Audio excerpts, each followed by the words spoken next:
Hello friends. BPSC के PT के exam को ध्यान में रखते हुए करंट अफेयर्स का ये सेशन लाया गया है।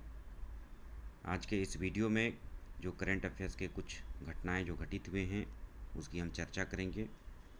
तो चलिए प्रारंभ करते हैं। हाल ही में राजगीर या राजगिरा में भारतीय पुरातत्व सर्वेक्षण विभाग द्वारा खुदाई की गई है और खुदाई में ये पता चला है कि वहाँ पर पूर्व मौर्यकालीन और गुप्तकालीन काफ़ी अवशेष पाए गए हैं, जिसमें भारत की जो नगर प्रणाली है, वहाँ की उत्तम जल व्यवस्था, जो वहाँ की जो स्वच्छता प्रणाली थी और जो संरचनाएं थी, कंक्रीट की सड़कें, इस सब का पता चला है, जिससे मगध के इतिहास को नए सिरे से लिखा जा सकता है। तो ये प्रश्न पूछा जा सकता है कि भारतीय पुरातत्व सर्वेक्षण विभाग द्वारा हाल में कहाँ खुदाई की गई थी जिससे मगध के इतिहास को एक नए सिरे से परिभाषित किया है। तो इसका उत्तर होगा राजगीर का किला मैदान। अगला है पॉइंट कि संयुक्त राष्ट्र जनसंख्या कोष की विश्व जनसंख्या स्थिति रिपोर्ट 2024 जारी की गई है। ये बहुत ही महत्वपूर्ण है, इस पर प्रश्न पूछे ही जाएंगे। रिपोर्ट के अनुसार भारत की आबादी बढ़ कर के 1.5 अरब के करीब पहुंच गई है, 144.17 करोड़, जो विश्व में सर्वाधिक है। मतलब चीन की आबादी दूसरे नंबर पर चली गई है, जो कि पहले नंबर पर थी। चीन की अब आबादी हो गई है 142.5 करोड़। भारत में पुरुषों की तुलना महिलाओं की जीवन प्रत्याशा में वृद्धि हुई है। मतलब एक पुरुष की जीवन प्रत्याशा अगर 71 वर्ष है तो महिला 74 वर्ष है। जीवन प्रत्याशा का मतलब हो गया कि एक व्यक्ति कितना दिन तक जीवित रह सकता है, उसकी संभावना है। रिपोर्ट के अनुसार अगले 77 वर्षों में भारत की जनसंख्या दुगुनी हो जाएगी। वर्ष 2050 तक भारत में दुनिया के 17% बुजुर्ग होंगे भारत में, और वर्तमान में 7% से भी कम है। बुजुर्ग व्यक्ति उसको कहा जाता है जिसकी उम्र 65 वर्ष से अधिक हो, और वर्तमान में युवा आबादी 1564 वर्ष तक वाले 68% हैं। इसमें मुख्य रूप से प्रश्न आपके पूछे जो जाएंगे वो ये है कि भारत की आबादी कितनी हो गई है, उसके संबंध में पूछे जाएंगे, और महिला और पुरुष की जीवन प्रत्याशा के संबंध में पूछे जा सकते हैं। एक महत्वपूर्ण जो घटना घटी है वो ये है कि रेगिस्तानी देश संयुक्त अरब अमीरात में रिकॉर्ड बारिश दर्ज की गई है, और इसके पीछे कृत्रिम बारिश या क्लाउड सीडिंग जैसे शब्दों का इस्तेमाल सुर्खियों में रहा है न्यूज़ में। देख लेते हैं क्या है कृत्रिम बारिश या क्लाउड सीडिंग। यह वर्षा कराने का एक कृत्रिम साधन है। इसमें बादलों में ठोस कार्बन डाइऑक्साइड, जिसको अंग्रेजी में ड्राई आइस भी कहा जाता है, या सिल्वर आयोडाइड का छिड़काव किया जाता है। इससे कृत्रिम वर्षा कराया जाता है। भारत में भी प्रोजेक्ट रेन ड्रॉप चलाया गया था गुजरात में कृत्रिम वर्षा कराने के लिए। तो आपसे पूछा जा सकता है कि क्लाउड सीडिंग क्या है, तो आप का उत्तर होगा यह कृत्रिम तरीका है वर्षा कराने का। अगला पॉइंट है कि टाइम मैगजीन की 2024 की प्रभावशाली व्यक्तियों की रिपोर्ट जारी की गई है। इस रिपोर्ट में पूछा जा सकता है कि किन किन लोगों का नाम है, इसमें से कुछ ऑप्शन दे करके आपसे पूछा जा सकता है। इस रिपोर्ट में जो साक्षी मलिक है, पहलवान, ओलंपियन पहलवान, उसका नाम है। अभिनेत्री आलिया भट्ट का है। माइक्रोसॉफ्ट के सीईओ सत्य नडेला का है।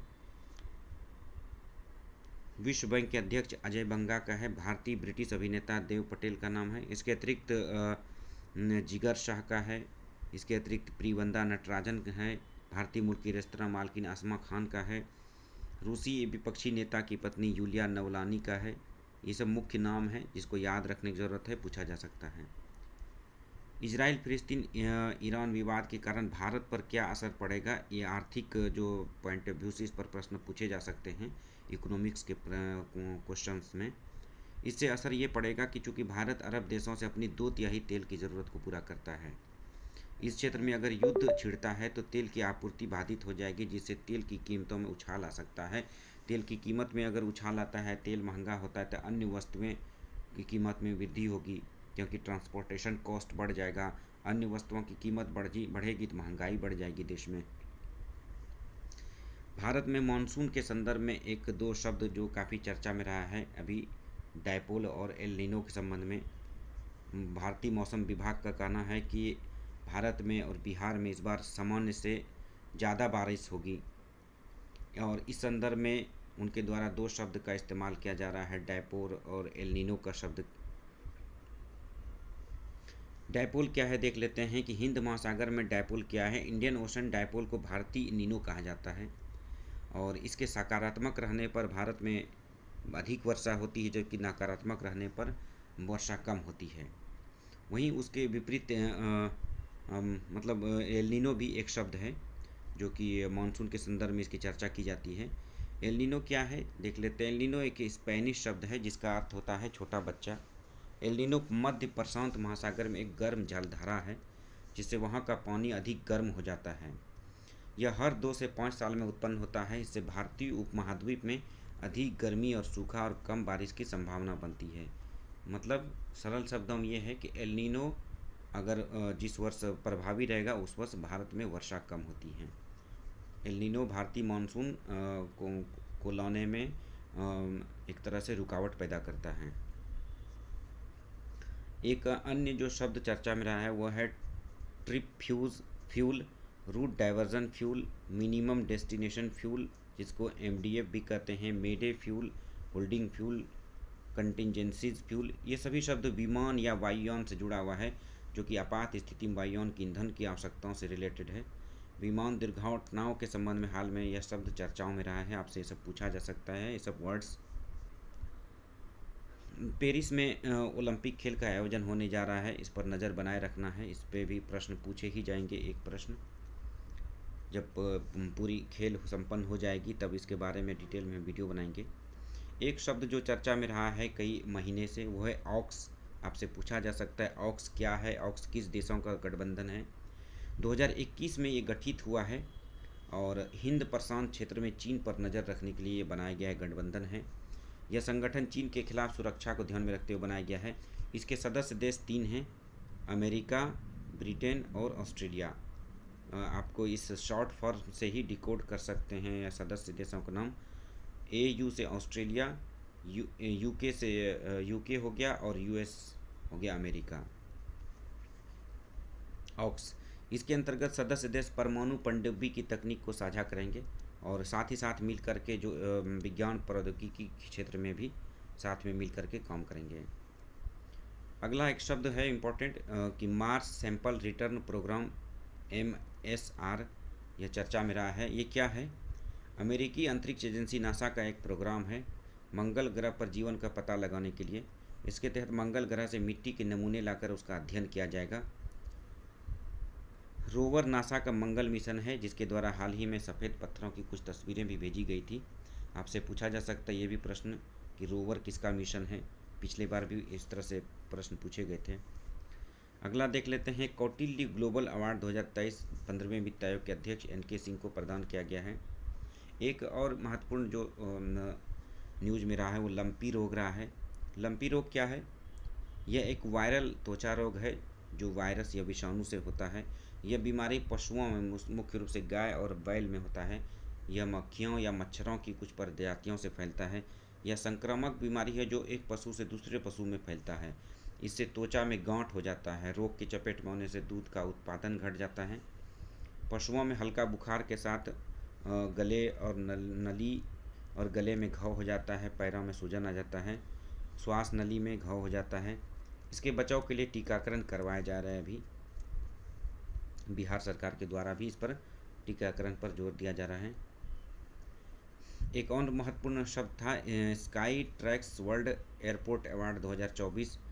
इस रिपोर्ट के अनुसार दुनिया की 100 सर्वश्रेष्ठ हवाई अड्डों की सूची जारी की गई है और इस सूची में भारत के 4 हवाई अड्डे हैं, दिल्ली, मुंबई, बंगलौर, हैदराबाद।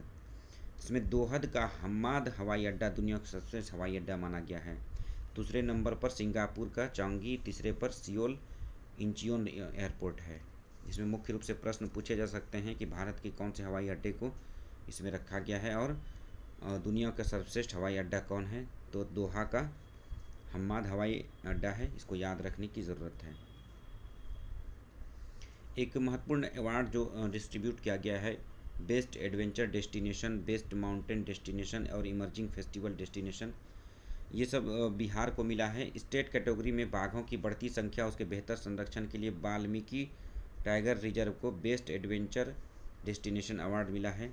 और इस मौके पर कैमूर हिल्स को बेस्ट माउंटेन डेस्टिनेशन सम्मान दिया गया है। और बिहार के प्रसिद्ध पशु मेले सोनपुर में कई पर्यटकीय गतिविधियों के संचालन और मेले के मूल स्वरूप के संरक्षण को देखते हुए इसे इमर्जिंग फेस्टिवल डेस्टिनेशन का सम्मान मिला है। आपसे प्रश्न पूछा जा सकता है कि इमर्जिंग फेस्टिवल डेस्टिनेशन का सम्मान हाल में बिहार के किस मेले को मिला है, तो इस पर इसका उत्तर होगा सोनपुर मेला। इसी तरह से आपसे पूछा जा सकता है कि स्टेट जो बेस्ट एडवेंचर डेस्टिनेशन का अवार्ड किसको मिला है, किस टाइगर रिजर्व को, इसका उत्तर होगा वाल्मीकि टाइगर रिजर्व। अब अगला देख लेते हैं। गगनयान देश का पहला मानव अंतरिक्ष उड़ान मिशन है जिसके तहत 4 यात्रियों को अंतरिक्ष की सैर कराई जाएगी। इस मिशन को, यह देश का अपना भारत का है, इस मिशन को इस साल के आखिर या 2025 की शुरुआत में भेजा जा सकता है। इसमें जो 4 यात्री हैं उसका भी नाम याद रखना है, पूछा जा सकता है। इसमें प्रशांत बालाकृष्ण नायर है, दूसरा अजीत कृष्णन है, तीसरा अंगद प्रताप है और चौथे शुभांशु शुक्ला है। जल संसाधन विभाग ने एक रिपोर्ट जारी किया है और इस रिपोर्ट के अनुसार कई जलाशय जो है बिहार में वो डेड स्टोरेज लेवल तक पहुंच गया है। कौन कौन जलाशय है पूछा जा सकता है। साथ ही साथ ये शब्द जो है डेड स्टोरेज लेवल, इसके बारे में पूछा जा सकता है, ये क्या है देख लेते हैं। डेड स्टोरेज लेवल का मतलब है जलाशय जब बेकार हो जाता है, उसका उपयोग नहीं किया जा सकता है पीने के लिए या पशुओं के पीने के लिए या खेती के लिए, तो उसको डेड स्टोरेज लेवल कहा जाता है। मतलब उसका लेवल इतना नीचे चला गया है कि उसका कोई भी इस्तेमाल नहीं किया जा सकता है। इस संदर्भ में बिहार के कुछ जलाशयों के संबंध में मिलान करने के लिए प्रश्न पूछा जा सकता है। जैसे कि मुंगेर में जलकुंड जलाशय है, खड़गपुर जलाशय है, जमुई में आपका कैलाश घाटी, अमृति श्रीखंड, नकटी गरही है, नवादा में आपका कोल महादेव, पुरैनी जौक फुलवरिया, औरंगाबाद में बटौने, इसी तरह बांका में बेलहरनी, बेलासी ओढ़नी बदुआ, लखीसराय में बांसकुंड मोरवे, कैमूर में दुर्गावती और कोहिरा है। हाल ही में गुजरात और असम में सेमीकंडक्टर चिप के उत्पादन के लिए संयंत्र की स्थापना की गई है। इसमें पूछा जा सकता है कि हाल में किस राज्य में सेमीकंडक्टर संयंत्र के उत्पादन के लिए उद्योग की स्थापना की गई है, इसका उत्तर होगा गुजरात और असम। सेमीकंडक्टर संयंत्र क्या है, इसका उपयोग इलेक्ट्रॉनिक उपकरणों में किया जाता है। अभी भारत को बड़े पैमाने पर इसका आयात करना पड़ता है। अब अगला है प्रधानमंत्री सौर घर योजना। यह योजना क्या है, इस योजना के तहत सौर ऊर्जा के उत्पादन को बढ़ावा दिया जाएगा और इसके लिए हर व्यक्ति को अपने छत पर ही सौर पैनल लगाने के लिए अनुदान दिया जाएगा। इस योजना के माध्यम से हर महीने 300 यूनिट तक बिजली मुफ्त उपलब्ध कराई जाएगी। ये प्रश्न पूछा जा सकता है। अभी हाल में सरकार द्वारा ये योजना चलाई गई है। एक अन्य जो शब्द जो चर्चा में रहा है वो OTC या ओवर द काउंटर दवाएं हैं। इसके बारे में पूछा जा सकता है कि ये क्या है OTC दवाएं। OTC दवाएं वो हैं जिन्हें डॉक्टर के पर्चे के बगैर भी खरीदा जा सकता है। हम कहीं भी मेडिसिन खरीदने जाते हैं तो डॉक्टर का प्रेस्क्रिप्शन ज़रूरी होता है, लेकिन OTC दवाएं वैसी हैं जिसको डॉक्टर के पर्चे के बिना भी खरीदा जा सकता है। हाल में स्वास्थ्य समिति ने उन दवाओं की एक सूची जारी की है जो कि जिसको OTC दवाएं कहा गया है। ऐसी दवाओं को उनके द्वारा रिकमेंड किया गया है, अनुशंसा की गई है कि किराने की दुकान पर भी उपलब्ध कराई जाए।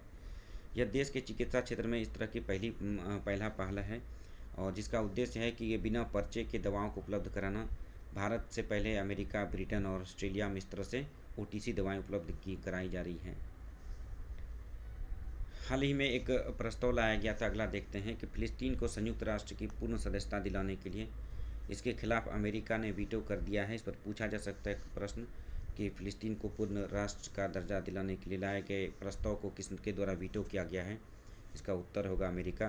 फिलिस्तीन अभी संयुक्त राष्ट्र संघ में गैर सदस्य पर्यवेक्षक देश है और जो कि 2012 में इसको ये दर्जा मिला था। इसका गैर पर्यवेक्षक देश जो होते हैं वह वैश्विक संस्था की कार्रवाई में भाग तो ले सकते हैं, लेकिन वोटिंग का इसको पावर नहीं होता है। अंत में देख लेते हैं कि भारत के चर्चित जो मसाला ब्रांड एवरेस्ट है उस पर एवरेस्ट के ऊपर सिंगापुर की सरकार ने प्रतिबंध लगा दिया है। उसका ये आरोप है कि इसमें कीटनाशक पाया जाता है, एथिलीन ऑक्साइड। तो इस पर प्रश्न पूछे जा सकते हैं कि हाल में भारत के मसाला ब्रांड पर किस देश द्वारा प्रतिबंध लगाया गया है, तो इसका उत्तर होगा सिंगापुर।